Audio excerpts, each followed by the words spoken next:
a couple bitcoins. Pull up on my Nakamoto.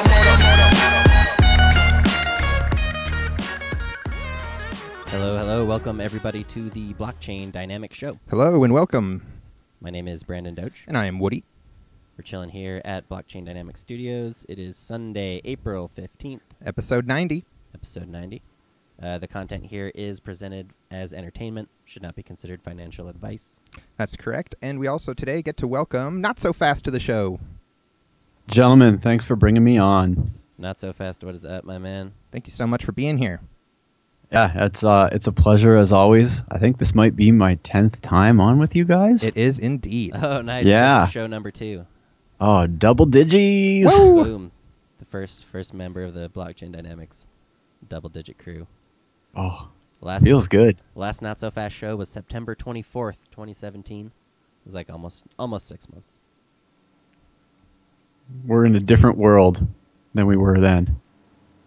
Yeah, I mean, just it's completely natural growth, really steady. No, nothing unusual has happened in the intervening time. So I'm Nothing at glad we can all. Just pick up right now. We're gonna give away some Arrow today. That's what we do. We got 2,000 Arionum to give away. That's thanks to Cryptobiwan. Yeah, thanks Cryptobiwan on He's Twitter. the man. He runs 2 different services on Twitter that help you be notified when coins are getting listed on exchanges. Altcoin Notify and Shitcoin Notify. So check those out. Yeah, it's good stuff. Those are 2 critical follows if you like data-driven stuff in your Twitter feed. And he's a really fantastic guy to boot. So Yeah, check it out. yeah. We are going to jump right into the news. Yeah, let's jump in it. We love the news here. Kicking it off with a little of that Bittrex news. They opened up the registrations this week. Yep, We're back. Bittrex opened up registrations. I don't really It was know a how big- long it had been. Do you guys know? It seems like a while. I thought they closed them like right around the flip to 2018 because they were just getting inundated with signups. I think it was within the first week, I think, of January. Yeah, I think that sounds And it was right to me. it was like within the same week that Binance did as well. Is that correct? They Yeah, ran out and all of them. Cryptopia, like they all shut everything down, and Everybody people were gave up. Everyone had to go to trade Satoshi or whatever else is out there. the FOMO frustration of trying to enter all crypto markets was real at that time. But yep, so they opened the registrations and then they had to close them immediately, apparently, because they were saying that the servers couldn't handle it. So that's always a good thing. Are they Yeah. back now, like permanently reopened? Fully back. They had a few like test flips, and inexplicably, I think Richie was tweeting like, "Okay, registrations are open for the next 15 seconds or so," while he was testing. And it's like, don't actually tweet that. Like you're People just are gonna just break stuff rushing more, into man. it. Yeah, that was funny. Yeah. That's hilarious. I wonder how many at this point there's probably like bots and stuff signing up that are thinking they're going to resell the accounts, which I can't imagine that would work that well once they actually reopen for like everybody. But No, neither can I. it is what it is. We also got in some Bittrex news this week another delisting. SNRG. Really high quality coin there. That one's been around for a long time, Yep. but not on Trex anymore. Did you ever mine Synergy? I did not. Did you guys? I did. I remember mining that one way back. It was like I recall it being a pretty dark time for alts, and it was one of the last coins I mined that I actually like got a good return on, but it turned into like a pump and dump. They delisted it for good reason. Pump and dump so many coins and eventually become even ones that I like. It is what it is. Yeah. Gotta have it. Let's see what else we got going on this week. We have. Did you see this bit where this guy on Twitter posted about the Ethereum contract that people are using to, like, fool wallet thieves? Oh yeah, hilarious. it's the old like crypto version of the glue a coin to the ground trick almost. Like yeah, yeah, totally. That's exactly what it is. This is hilarious. It's like this. It's a tweet by this guy, the shitcoin Sherpa, and basically the gag is the person posts a private key. He's like, I accidentally posted my Ethereum private key in a chat room or something, and there's like $5,000 worth of a token in it, but no Ethereum, so there's no money to send the token. And then when people try and send money to the address so that they can take the token, it like keeps their money or something. Yeah, there's an automatic smart contract that forwards any ETH that goes into that wallet immediately to another address. So as soon as you try to use the ETH that you just sent, it's already gone. And that's the real scam. I think it was I want to say Minerium. It sounded like some kind of mining coin, but it doesn't matter what the bait was. There was just $5,000 worth of token bait in there, but the real heist was the gas. So do you think we could pull this off with some pickle ricks in a Ubiq wallet? Maybe the pickle ricks are in high demand. Yeah, you know, people are going to see those pickle ricks and they're going to jump on that, man. Just kidding. That's awesome. Yeah, so that was cool. We thought that was funny this week.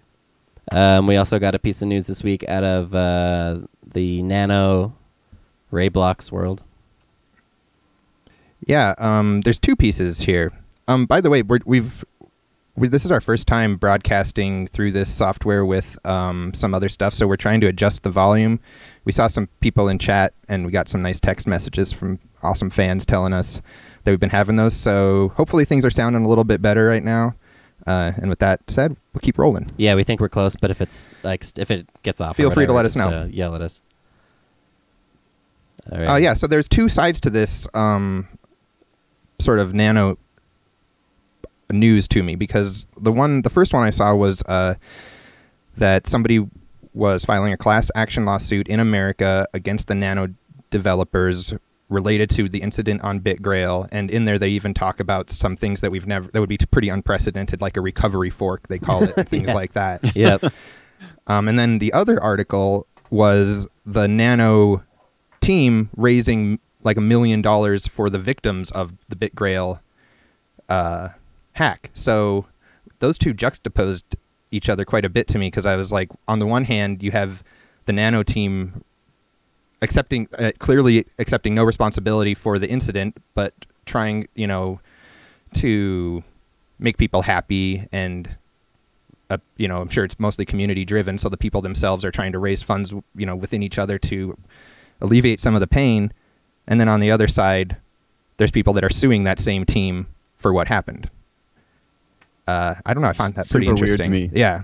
Yeah, it's super weird. I've tried to get my head around everything by both talking to a member of the Nano team who was, I guess, he is no longer able to openly and freely talk with this lawsuit going on, I'm sure, and also Bomber Francie, the owner of BitGrail, and it's pretty messy. Like, each side sort of blames the other for what happened. I know they were both working together pretty closely to make everything work, and they both had sort of a financial stake in BitGrail working well for people to trade the token. But this whole class action lawsuit thing, it just seems predicated on a misunderstanding by the legal team saying, oh, well, there's all this money, so let's go after it. But a recovery fork, honestly, like, immutability is a kind of inherent value proposition of a blockchain. So as soon as you can fork it to kind of pay people back a number of what they say they lost, like, it's not really worth much. It's such a bizarre idea. Yeah, and also requires there to be buyers of that recovery chain for anybody to even pretend that they're recouping their losses on Nano. Otherwise, they're getting a coin that no longer has value, and so then they'll be like, all right, we need a fork to increase everyone's coins by 10. I mean, heck, they might as well reduce the supply while they're at it. That's a good point, Brando. No, it's just one of those funny things where, like, it's obviously like the intersection of some of this contemporary crypto stuff with, like, the legal environment, and obviously they're like, what they're trying to do is totally impossible, and it's obvious to us in a really funny way. But yeah, it's interesting because you could easily see them fooling a judge with this, or convincing a judge the other way, and then they're in the really interesting position where if it actually did get a judgment, like okay, we got a judgment against Rayblocks, they have to do a recovery fork. It would be such an insane enforcement proposal. It'd be a really interesting definitely thing.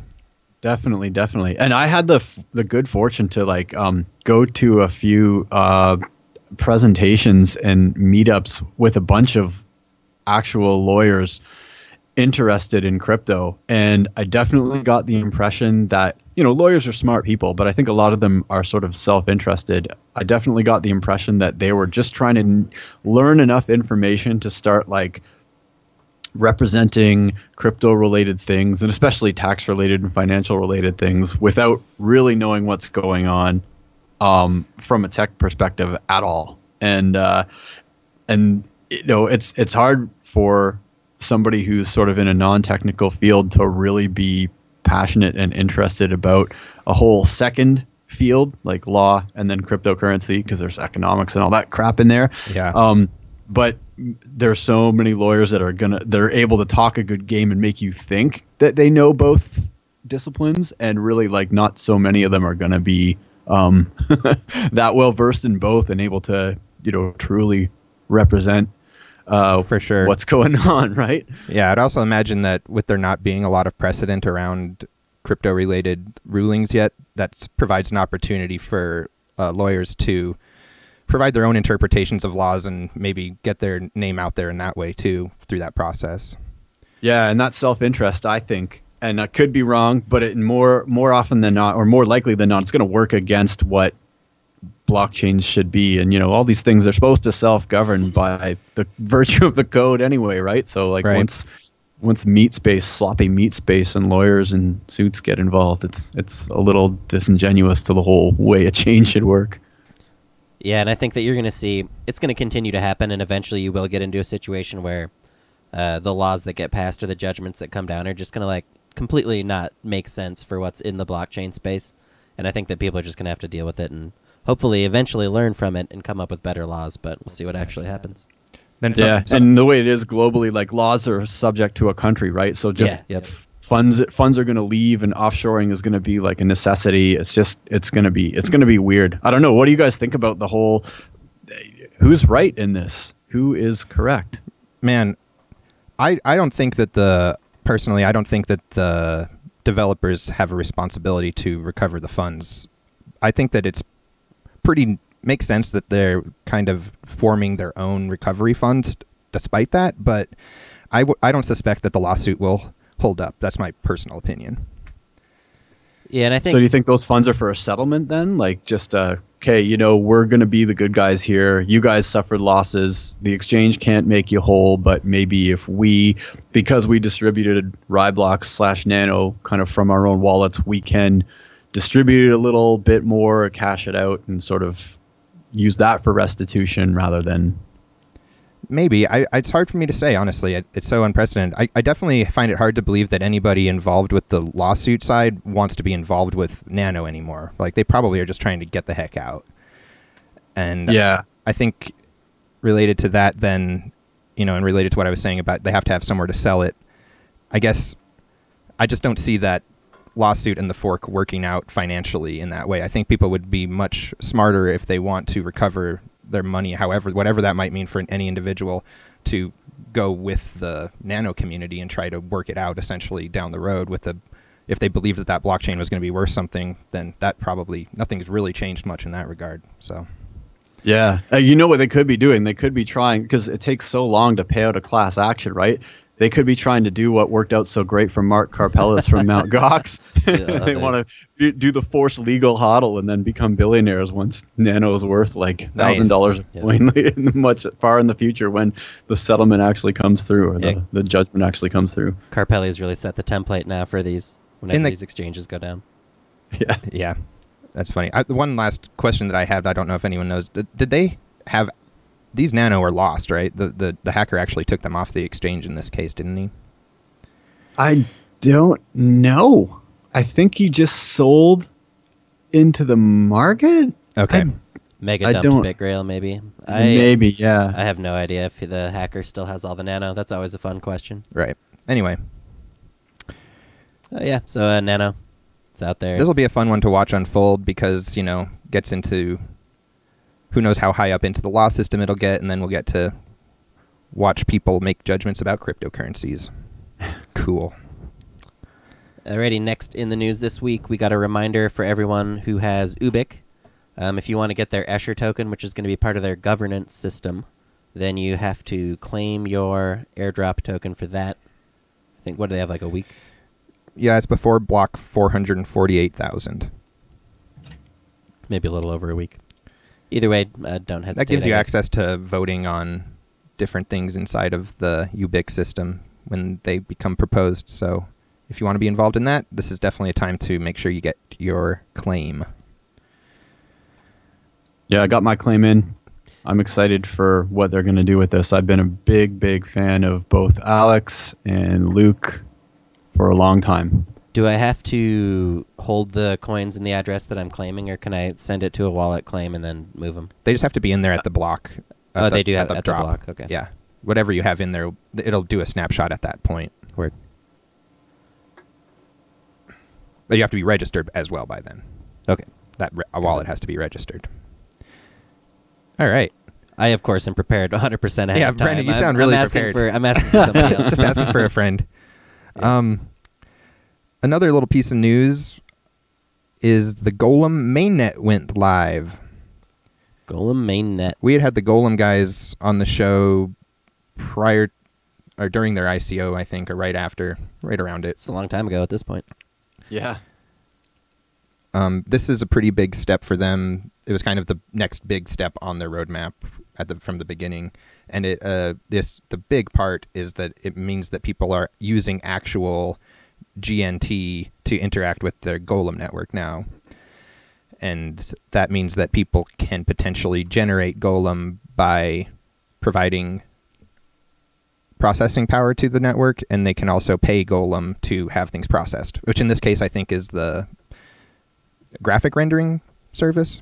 Yeah, it seems like they're really focusing hard on the graphics rendering angle, especially the first release. I think is just like It's just like the that only first app, application. yeah. Yeah, I think that's the easiest sort of testnet use case, because of course graphical rendering is not super high value, but it is high resource intensive.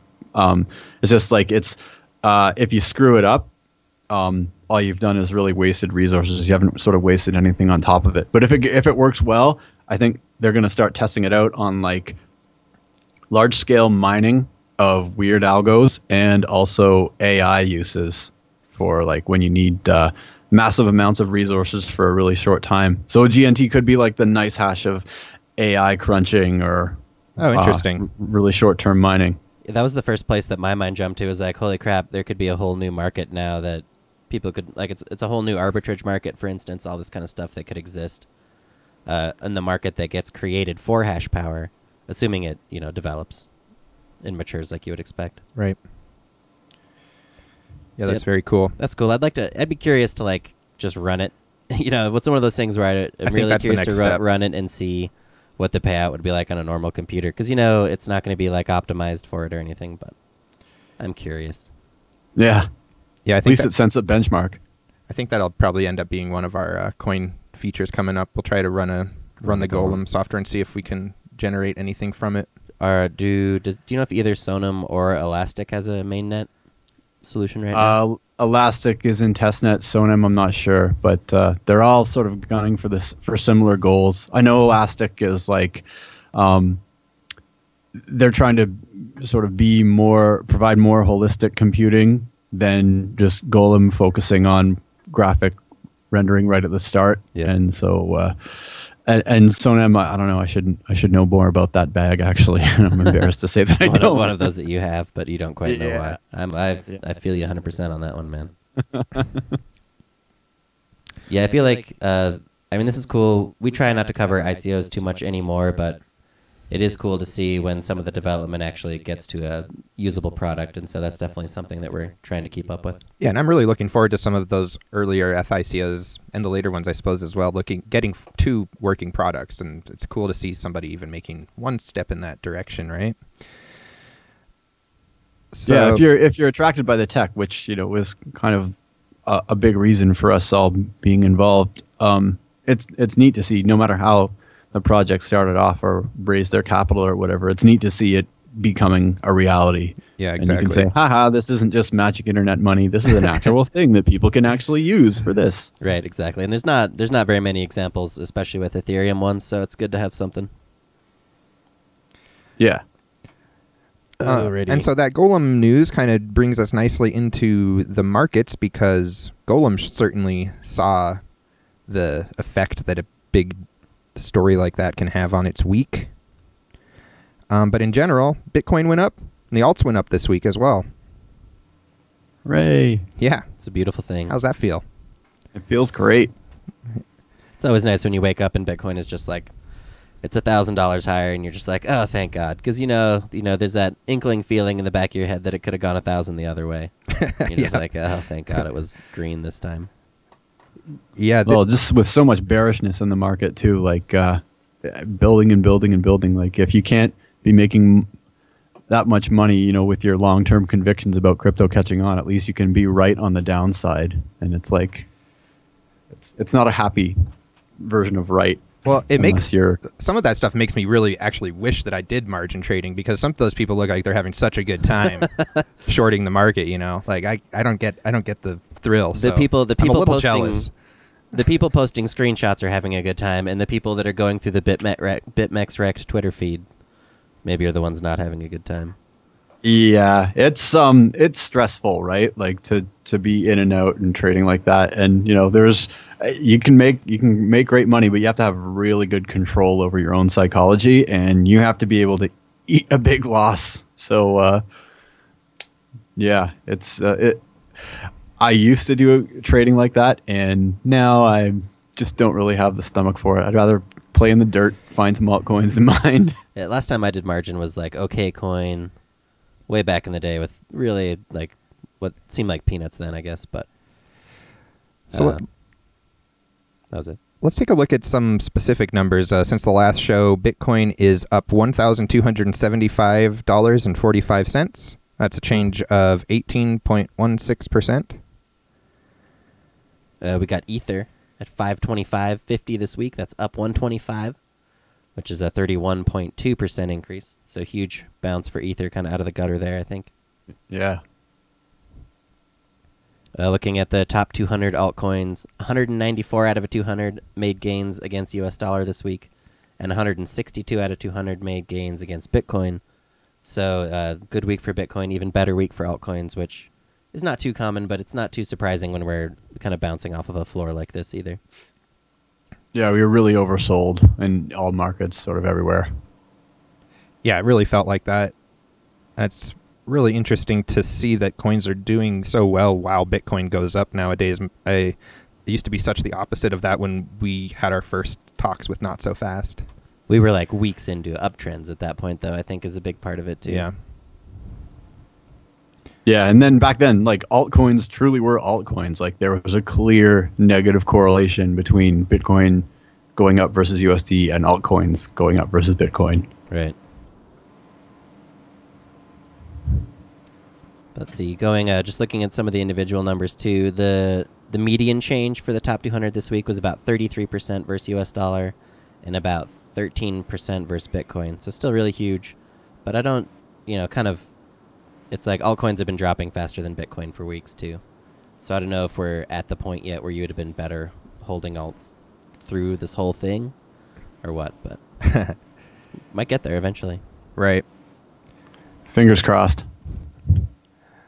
I'll tell you, it's incredibly easy to break even these days. Do all that work for nothing. Yeah, exactly. Wait and sell at break even. Let's see here. Few gainers this week on the list in that top 200. Golem we mentioned is up there. Bytom, Ubic, Siacoin, Bytecoin. All looking good. Some of the losers this week were Oyster, whatever that is, Ravencoin, Casino Coin, Bridgecoin. I think Raven's coming off of it. It was pumping last week, so it's resetting now. Yep. Nothing wrong with going all around on this list.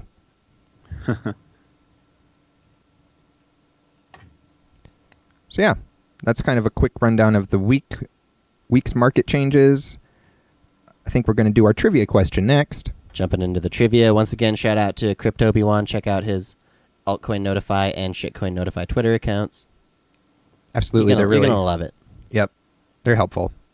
So the way it works is we ask a question, and then if you know the answer, you can tweet at Chain Dynamics on Twitter with the answer, and the first person to do so verified by the timestamp on Twitter wins the coins, and then we'll send them to you after the show at some point.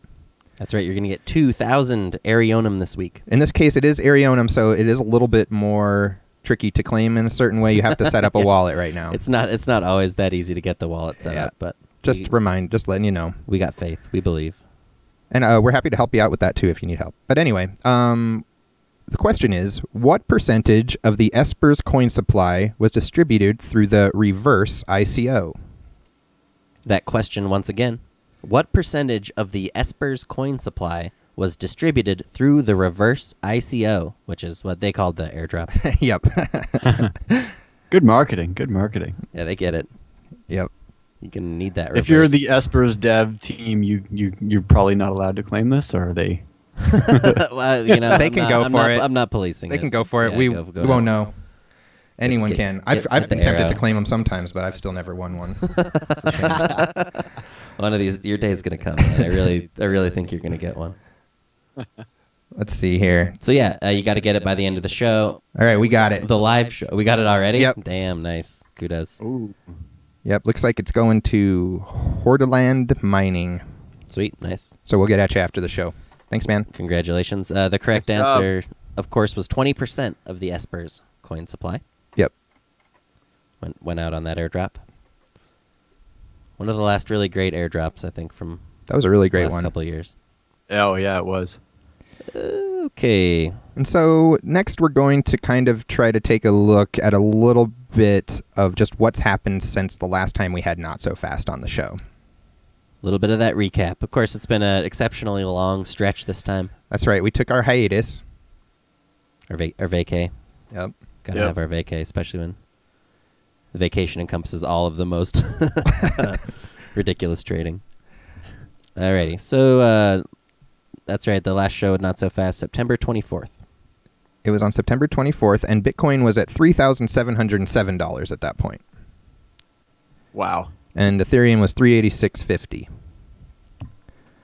Segwit 2x was in the news. And Rise was pumping on Trex. Magical. Seems like a different time, you know. Yep. Yeah, it seems like we've been through like multiple Yeah, epochs exactly. since then. Exactly. That's like 100 years ago for me at this point. The 100th cap on CoinMarketCap was at 31 million, and today it's 128 million. So Huh. definitely things are different. People talked to their neighbors back then, you know. Right. Society really had its moral. We didn't have to lock our doors. Yeah, exactly. Yeah. So certainly it's pretty funny to look at that, considering we all know that Bitcoin has been so much higher than the prices right now between those two time periods. But if we look at the difference between now and then, Bitcoin is up $4,607 and Ethereum's up $241, which is fun to think about. Yeah. Yeah, it's like you completely ignore everything that happened in the interim time period, and you're like, oh yeah, it's just been another couple months of totally natural growth here. But it really does seem that way, and it is nice to put things in perspective and realize that, you know, like just September was still like way before the actual craziest part of the pump. Yeah, well, it's just like we're waking up from a crazy dream, and like, did Bitcoin really go to like almost 20 grand US? Like, what? That is too much money. No way could it be that worth that much. But we got some bulls that think, I keep looking at all these aggregate bull calls now that the sentiment is starting to flip, and we got like lots of further out predictions. So you know that people don't have that much conviction yet. It's all 2022 predictions. They're cranking them up though, you know, like it's like 250K now. They're like, oh, how about 500K? Yeah, Like, I was like, Crank it up. It's gonna be a billion, guys. Stop being so conservative. yeah. Let's get out of the 5-figure USD range. Yep. One interesting thing or takeaway from the price summary between those two shows is that the median price change for altcoins against Bitcoin is down quite a bit, down 36%, but the average change is up 5.5%, and that really emphasizes the general slide of alts versus BTC, but also the strength of those winners in there to cause the average to come up that way. Yeah, this really is the most interesting thing about the numbers for me on this, like going back to September. We have out of the 200, this is looking at the 200 coins that were the top 200 back then. So it's only coins that are at least 6 months old or whatever. But only 50 of the top 200 have actually gained versus Bitcoin in that time. So almost any coin you pick, chances are it went down. But the total value of those 200 coins is actually still up quite a bit. So that your winners essentially offset your losers, which kind of is pretty normal for alts, I guess. Yeah, and I'm wondering how much like just the new ICOs that are still sort of early in their hype cycle entering the top 100 have an effect on this type of thing, pushing out, other things that have had longer time to sort of get their price discovery under their belts and sort of trade in an organic market. Yeah, the way this wouldn't include anything that's not at least 6 months old. So if it was like got ya. If it was a new ICO like 6 months plus a week ago, it would be distorting the numbers like that. But the ones that came out in the meantime won't be reflected on this count. Cool. Okay, good. That's good to know. So it is that is a really interesting swing then.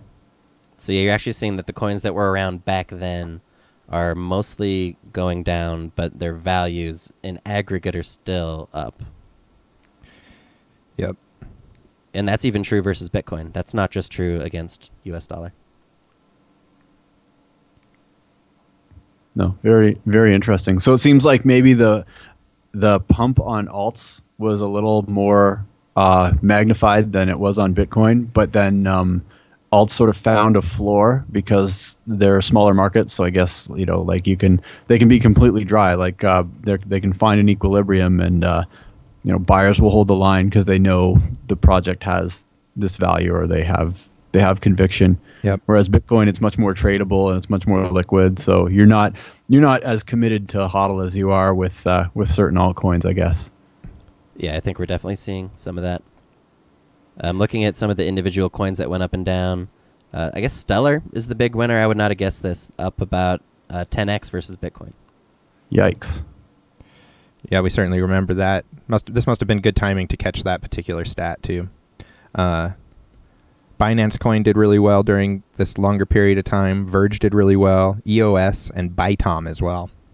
Big winners. Huh. On the other side, BitConnect did really bad. These are some good numbers. Faircoin, Rise. BitConnect minus 99% in 6 months. Faircoin is minus 99% in 6 months. We got Rise. We mentioned that earlier. That's down 93% in 6 months. Martex coin, I don't even remember that one. It's down 92. I kind of remember this last one, the Like. I heard of it. I don't remember what 91. it's about, though. Might have been like an exchange or a platform or something. Anyway, we also thought we might talk a little bit about some of the trends we've been seeing in new launches with Notsofast while we got him on the show. Sure. There's been some funny shenaniganery going on, sort of in the fall into disgrace from of Masternode coins and Masternode related coins. I think the Masternode theme flew a little too close to the sun, maybe. Oh, way too close. Directly into the sun, perhaps. Yeah, it didn't just the wings didn't just melt off. Like this is just it's imploding in a fiery ball of. There's still good Masternode coins out there, but once 3-digit returns were not enough, and then 4-digit returns became sort of the great attractor. Yep. You need those quick gains. You need to ROI that thing fast, man. Right. Yeah, of course. But yeah, it's funny to think about. Like last time that we did the show, we had pretty much even stopped looking at the new announcements because we had not really seen a good launch and felt like weeks. Right. And there was just so much crap coming out. It was kind of weird. It's like the height of the Bitcoin pump seemed to correlate to like the worst possible new coins that were available. Yeah, just nobody was looking and doing that because there was money elsewhere, much easier to sort of access. I think even people who had been planning releases or projects or anything like that probably held off because they figured, oh, no one's going to pay any attention to us. Like what? They're all looking at Bitcoin going ballistic. So let's see. Let's look at. We got a couple general categories of coins that have come out in that time. The usual sort of just clones, junk clones, things like Flurbo, Citrus Cash, Litecoin Extreme, just to name a few. It's like stuff that you might see on the exchange, but you're like, what is this doing here? Right. Why does this? Who made this? Yeah. We've seen the Masternode pre-sales with those huge Masternode rewards, like you're mentioning, and some new and slightly tweaked algos as well. That's actually something that's not bad. And a few of those have been like Raven's done really well. Arionum was great to mine. Yeah, I mean, it seems like after Bitcoin crashed, it's like the new coins like suddenly came back. It's like people that were holding off on projects or had been cooking up ideas kind of just like started flooding out and releasing them. And so you kind of had the same stream of garbage like you were talking about, just like the stuff that you can't even remember. But then you kind of started to see the first like signs of some new stuff that you might want to care about again. Yeah.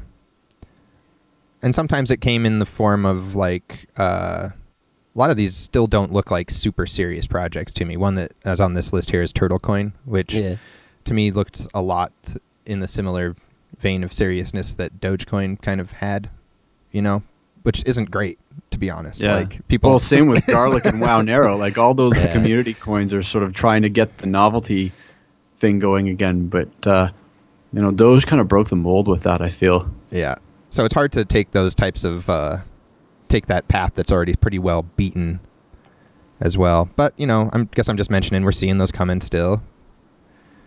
We've also seen in that time period a lot of proof of work coins have to deal with various exploits, which isn't anything new, but it does seem like they're happening more frequently, and we're kind of wondering if there is a higher technical risk than before as cryptocurrency becomes more mature, more people get involved, and basically more people that have both the skills and the motivation to do things like 51% attacks seems to grow, I guess.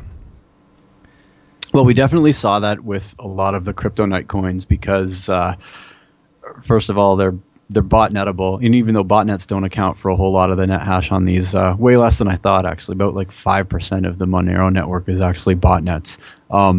They are, because they're completely anonymous from end to end, it means that you can attack the chain via 51% attack in time warp, and there's really not a whole lot of consequence for you because nobody can sort of track that you just replaced a day or two or three worth of mining with blocks that you kind of gave to yourself and pushed on to the previously longest chain.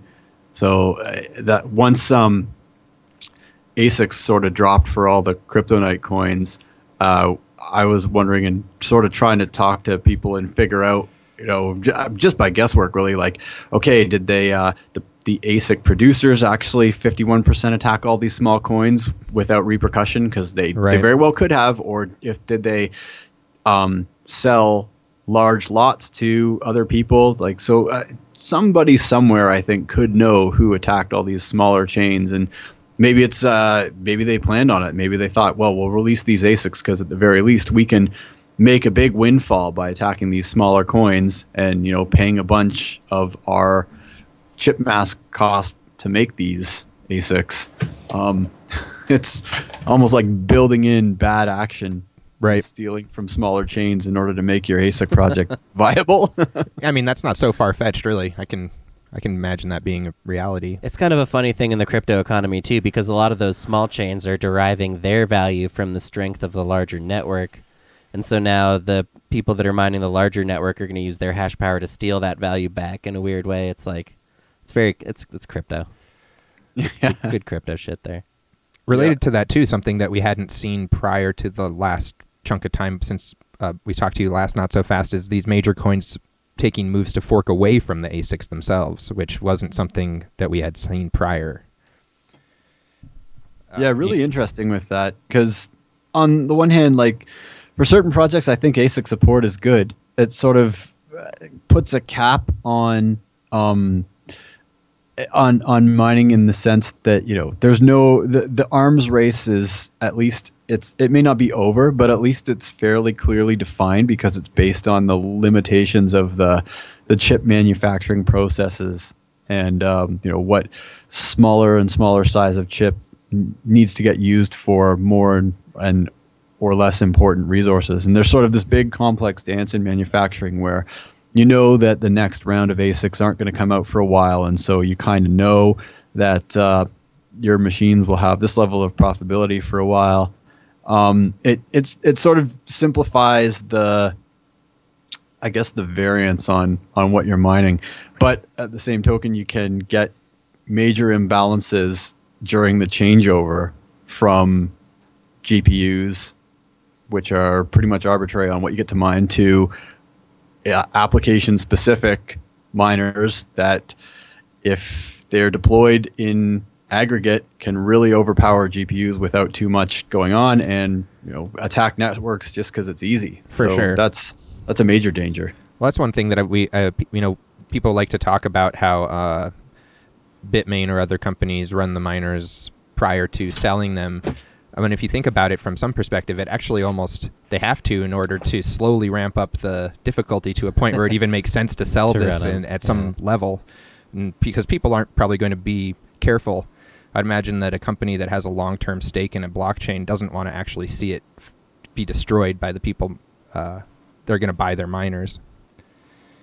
Oh, for sure. It's like selling, you know, I can't think of a good analogy, but everybody who thinks, oh, you know, badly of a mining company that's running its own miners, like, first of all, you have to do a little bit of that for testing purposes anyway, but it's also a good idea to sort of prep the blockchains that you're going to be shocking with hash rate supply, so that you don't cause undue effects on the marketplace and then end up with all these unhappy customers that you just incurred a massive upfront manufacturing expense to satisfy the needs of. Exactly, so, yeah, and I mean, ultimately, it's a little something that people are not going to be used to coming maybe from another market. But when you're in crypto, you've been in the game for a while, and you're just thinking about it like, why wouldn't they run the miners? You know, they're going to run, if the miner is sitting on the shelf, they're going to be running it on the shelf. You know, that's just how it is. It's always going to be that way. As soon as a miner has all got its internal circuitry, that's a great way to put it. Like, what an unplugged miner is a silly thing to have. So yeah, at any rate, that's some of the classic stuff. But yeah, a lot of new projects, honestly, this year that we're excited about. We've covered quite a few of them on the show already. I don't know how many of these you've messed around too much with Notsofast, but a little bit of Raven's pretty cool, though. There's some interesting sort of debunking of its mining algorithm now. Like, it's X16R, is it? Like, it's supposed to randomly choose the first. Yeah, there was some pseudo randomness to the hashing algo or something like that. Yeah, where, you know, you could opportunistically wait for a block with a few zeros and then use that reduced difficulty of finding out the next hash to eventually, like, square away most of the algorithms so that you only have the one algorithm left to hash, and then you could quickly, I'm assuming within, if you got lucky, within the block spacing, kind of 51% the chain by just mining the one remaining algo that you've got left on your plate after zeroing out all the others, and then forking the chain that way. And you can, I guess at that point, you could just keep doing it. So that's weird. Like, I don't know how easy it would be in practice, because to me, I thought that the block spacing would be the limit, right? Like, you have to be lucky enough to get that zeroed out end hash of the block before the next 1 minute block is up.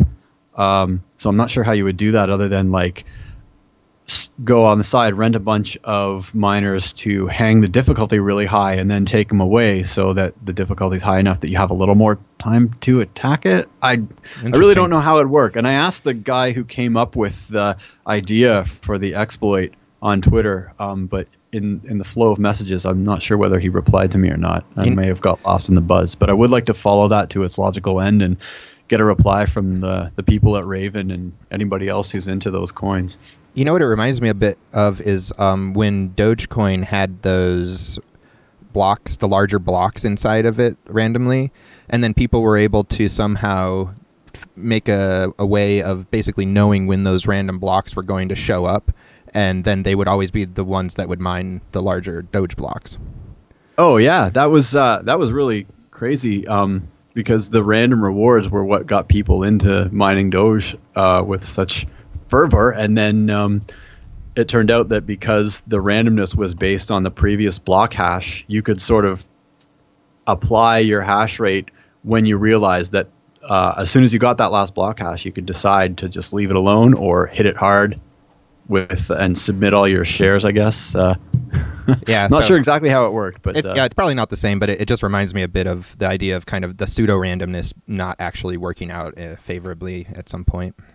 Yeah, and I get why you have to choose something from the previous block hash, because it can't be gameable from outside, but if it's gameable from inside, like, you know, if you can front run any number that the network generates on its own, even if that number was, you know, random from within, there still has to be there's still a part of the process that you can sort of game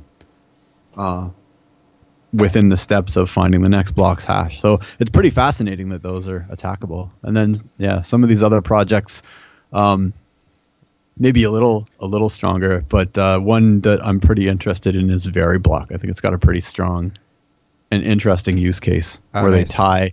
they tie Bitcoin's network strength by creating a proof on the Veriblock chain that's a hash of Bitcoin's latest block header.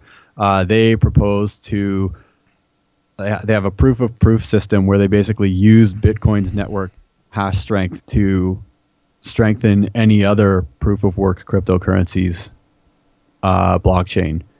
Basically, you wouldn't be able to 51% attack a particular proof of work coin tied to Bitcoins with Veriblock unless you had half of Bitcoin's network strength and half of that particular coin's network strength. Yeah, Veriblock's sweet because it's the kind of thing that comes out and you're like, you click on it and you're like, all right, where's the ICO part of it, you know? And then it's like, oh, there's no ICO. What? And then suddenly you're really interested. And then you're like, all right, I'm watching this very closely. Yeah, we actually fired up the POP on the show. Was it 2 weeks ago? I think it was last week. If you search Veriblock blockchain dynamics, you can probably find something of us. Oh, shit! I gotta go back and listen to it. Here I am, the noob talking. No, actually, that was really well. You probably explained it better. You explained it better than we did. Ours was more of a hands-on. Brando launched up we got synced up to Bitcoin testnet, and we got synced up to Veriblock, and we tried out the different features. We tried out the proof of work, and we tried out the proof of proof. Yep. Cool. That drops soon. That's probably what most miners I know are excited about. The proof of proof. Yeah, the proof of proof. Well, just like the economics of it are going to be crazy, man. It's going to be hard to get in front of it, but it'll be interesting. I'm really curious to see how it plays out. Yeah, me too. Like, so I think someone, and maybe it'll be by luck or maybe it'll be by figuring out the edge a little before everyone else, but I think someone is going to make a really good amount of money from Veriblock proof of proof, figuring out something before everybody else and realizing. I don't think it's going to be like spoon-fed. It's so like the technology is so early that you're going to have to really be in the inner workings of it. You know, the person who's in there understanding what's going on, and then they're going to be able to take advantage of it, I think. You guys are talking about like the equivalent of a miner, a piece of software that would be a miner for proof of proof instead of just pressing the enter button. Yeah. Like it currently is. Mm-hmm. Because you can assume that if everyone's pressing enter, there's going to be like a better solution that people are going to try and come up with. For sure. Yeah, if it's automating part of it, then yeah, that probably will lend itself well to having an edge. But presumably, like the way to sort of nominate a chain for proof of proof means you put up a certain type of reward or something, and that is, I think that's arbitrary. So someone's going to overpay for that, either experimentally or or for some other reason, and then pressing enter will yield you like $15,000 worth of currency or something. And people will realize. That would be sweet. Right. Yeah. Pressing buttons is always in high demand. That's what we do at crypto, man. That's what we do. You press the button for the Decred airdrop, you got 15 Gs. Yep. Yeah, that Decred airdrop, man, that'll never happen again. Although I Nope. shouldn't say that; it probably will. Well, it's it was new then, and so it's like people figure out how to exploit the idea, So it could happen, but it'll never be like Decred was. It'll be the next different thing. Yeah, I agree with that. Really, for me, I feel like the coins that have come out this year, like we mentioned, the risk of all these exploits is way higher. These attacks are way more sophisticated than they used to be. Like, the people are a lot better at it. Sometimes you can't even tell if it makes sense. It's like they're just doing it for fun, essentially, or just they're testing their software or their farm or whatever it is. Yeah. I'm sure it's all for fun and profit. It's like yeah. And then and there's the code is law people too that are like, well, I can attack this chain and this is how it works, so I deserve to take this money. And on a certain level, like they're not really wrong. I mean, that's how it's going to end up. So you kind of have to accept it, I guess. Yeah. But yeah, you have these like really sophisticated attacks, but then you also have a lot of projects that kind of have a lot more investment, and they're branching out a lot further from the core software than they did maybe like in the 2014, 2015 era. So they're more vulnerable to these attacks, but the stakes are way higher too. The prices are way higher, the market caps are way higher. And so it's really it's a different market than it used to be. If people are looking for a repeat of the 2014 market, they're not going to get it, but we do have something interesting that is forming on its own here already, I think. Yeah, I totally agree with you. I think there's a lot more value, like inherent intrinsic value, by added services built on new blockchains now. And if the blockchain is not necessarily the best way to secure that value, especially when it's pretty new and sorting out all its mining economies and its trading economies if it's listed, there are opportunities for bad actors to sort of say, oh, there's too much value on this chain that I can just kind of take if I do this. And that's another weird, crazy risk because, between 2014 and now, like, back then we could have never imagined that we'd get to the point where we're at right now, and it was very much a lot of play money that we would play with, and now there's serious people. There's all these like suit boys popping up everywhere being experts, like all these suits. Yeah, it's serious stuff. Crypto's serious stuff. There are lawyers, rooms of lawyers talking about like make more salary than anybody in my family ever did. Like talking about crypto. It's just crazy. So there's more at stake now for everyone to use a term that we don't usually use in the way that we normally do. But yeah, there's so many more vectors. I always think about it like this.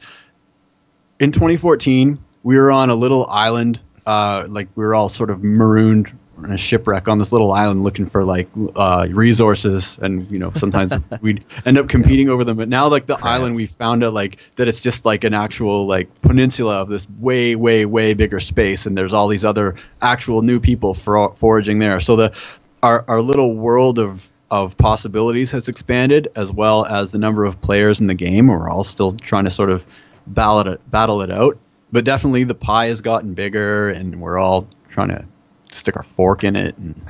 I'm still on the peninsula, man. I'm just fighting everybody on the peninsula. I mixed too many metaphors in there anyway. I can't believe you. No, I think that's nice. That's all good, man. No, I think that's a great roundup for our recap segment here. Nice. Cool. I think we'll take a look at just a couple new coins this week. Nothing too special, but we always want to try to look at a couple of them. We got to keep you up to date on the new coins. I did not find much to look at this week. There's only a couple here, and they're not great. The examples that you provided were very, very funny. We got a Guardian coin here, first on the list here. They say nowadays many scam coin projects and scammers are flooding the market. They're right. That's true. The first sentence is a good start on this one. Yeah. And then you're like, all right, so that's a good first sentence. Let's check out the reward structure on this coin. Block 1, 100,000 coins. Okay. Block 11, 30,000 coins. Then it's like block 1,000.1. It's only 1,000. It's only 1,000 blocks. That's all you get. Oh man! So the real miners, once the pre-mine is gone, they can't even get a masternode by themselves if they tried. Oh no, not even close. And not even if they colluded. You kind of know it's like the extra level of bullshit, right? Where it's like if you only have 1,000 blocks, you could mine it all to yourself with one miner. Like you don't need a pre-mine. You don't even need a pre-mine, but there's still a huge pre-mine. So then you know that the guy probably has 0 miners essentially too.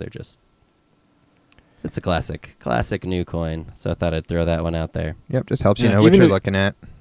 Yeah, they even break down like the purpose of the pre-mine, but they give 50% of the pre-mine, which is virtually 100% of the coins, just to dev team, and then 25% to system fee.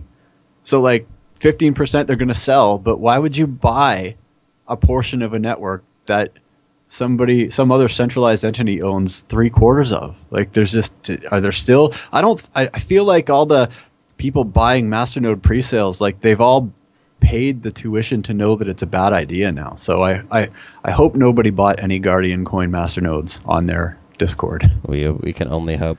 We know that there's some echo in the sound, or we tried a new software today to deal with it, but apparently it's still there. So we'll keep trying to fix it. We'll get it. Sorry about that. If that's me. Sorry if it's me. No, it's not. No, you, it's not on. so fast. We know it's on our mics on this side, but we don't know. It's a what's software causing it. thing. I just can't quite figure it out at the moment. We'll get it. So that was Guardian coin. We got next on our list of new coins here is one called nToken. And I think this one got onto the list just because it's another one that is going to use the Raven algorithm. Cool. But it's still got the pre-mine. I mean, there's really not too much to say about it, to be honest. Yeah. This type of coin, comes and goes every week, but I'd like to see these more with. Got to just get a little more hype behind it, like back in the day when you'd have a pre-announcement, right? If you're going to have a nice proof of work with even some front-loaded type of distribution, if you really want it to do well, let's say, then you want to have people actually mining it. People have to be aware of it. At the time when there was like ninja launches going on, that was because everybody was watching so closely that it had become to the point that even if you were launching your coin as immediately as possible, there was as many people as you could imagine just jumping on it and mining. Nowadays, if these coins are coming out, nobody's even looking or noticing. That means that the way that the rewards are loaded is going just completely to just so few people. Doesn't make sense. Yeah, exactly. Like it's really strange to have. I think about back in that time when a front-loaded proof of work distribution was almost necessary because every miner would jump on at the beginning and they had to have something they had to have a meal to share at that time. And now, there's much less attention, mostly because none of this shit is really worth mining if it's if it's dropping. The ones that are worth mining essentially they're like pre-announced again at this point, or sometimes not announced at all. Like with Raven, they're just like, hey, we made it. Check it out. All right, cool. So that's just a couple coins that came out this week. Yep, nothing too exciting on the new coin front this week, but we will continue to sift through the Bitcoin Talk posts, see what we can find. Now, looking for gems. Always looking for gems. Let's see if we can find any in this coin listings from this week. Bringing it back, bringing back coin listings to just take a look at what some of the exchanges are adding. First up this week, we've got Cryptopia. They listed a coin called Bitmark, but not the Bitmark I know. This is Marks, M-A-R-K-S. They listed Blocknet. Block. Nice. Yeah, that's cool. Experience points. XP. They listed Vice Industry Token, and they listed Deviant. Right, that's a couple I've heard of. I've heard of XP. I've heard of Block. I think XP is one that came out like right when we started the show. I wonder like if that's in the same 2016. one. Yeah. I don't know. Yeah, if no, it it is. is. The same. It's It is the original same? experience Okay. points. Wow, Yeah, cool. yeah. Sweet. Nice. That's cool to see Blocknet getting on there. Not so fast. That's one of your favorites.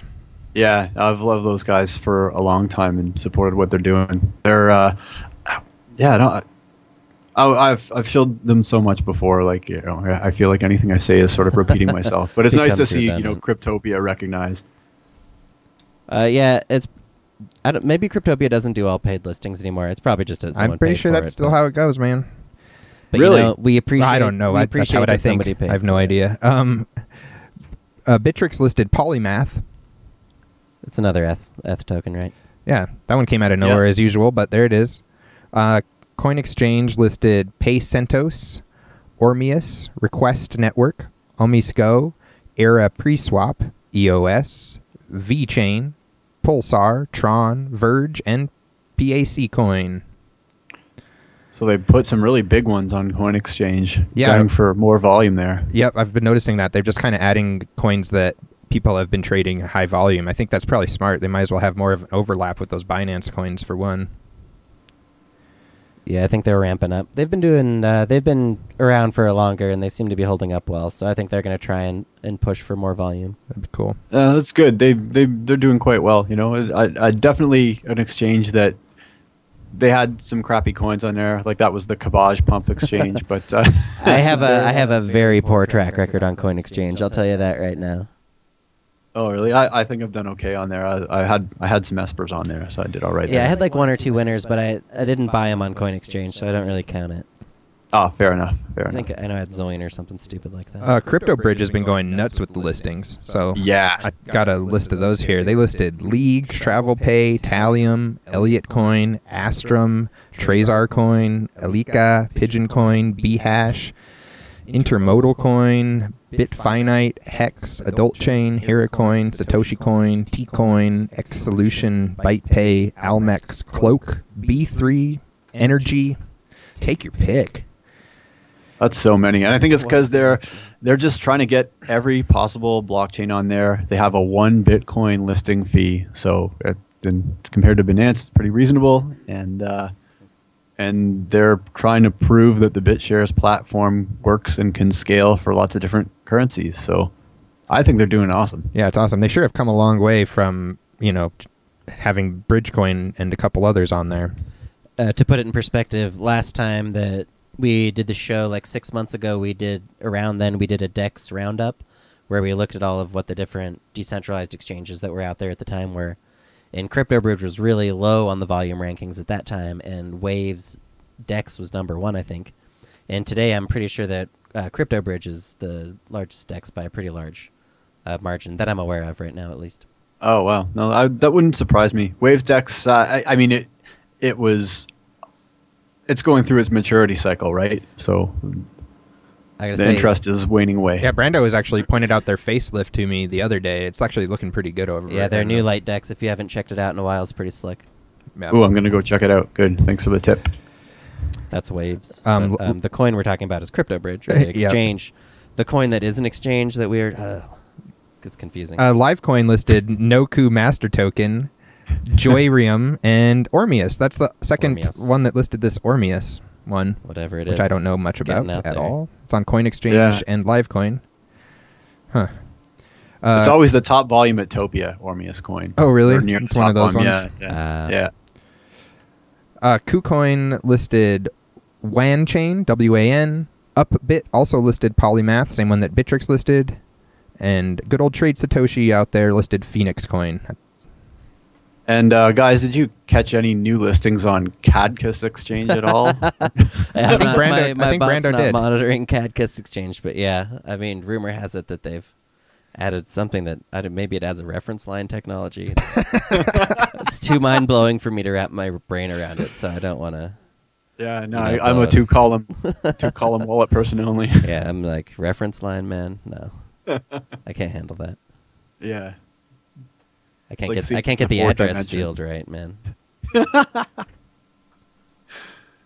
Yeah, that's gonna do it for the listings there, I guess. Yeah, that's mostly gonna do it for the show, really, because we don't have any birthdays, so we're kind of just gonna wrap it up. Boom. No birthdays. Nope. Sad stuff.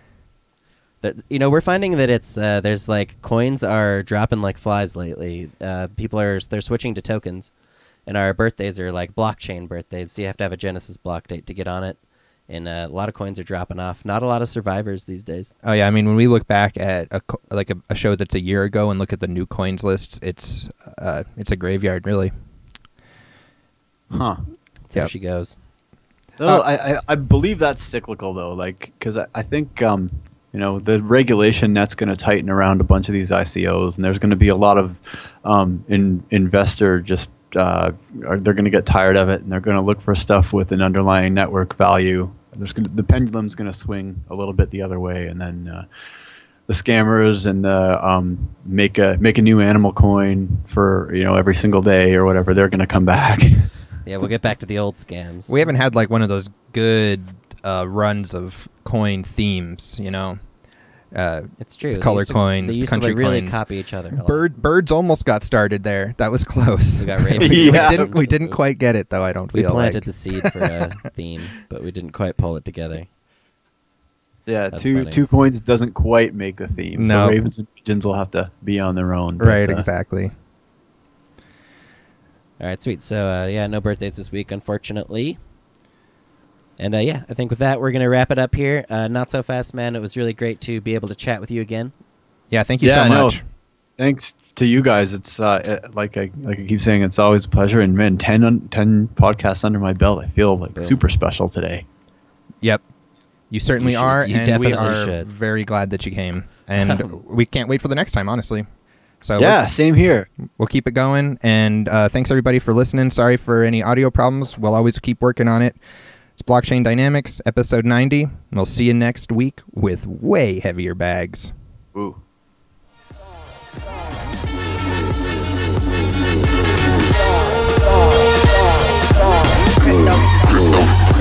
Currency. Stuck a couple bitcoins. Money, money, money, money, Pull up on my Nakamoto.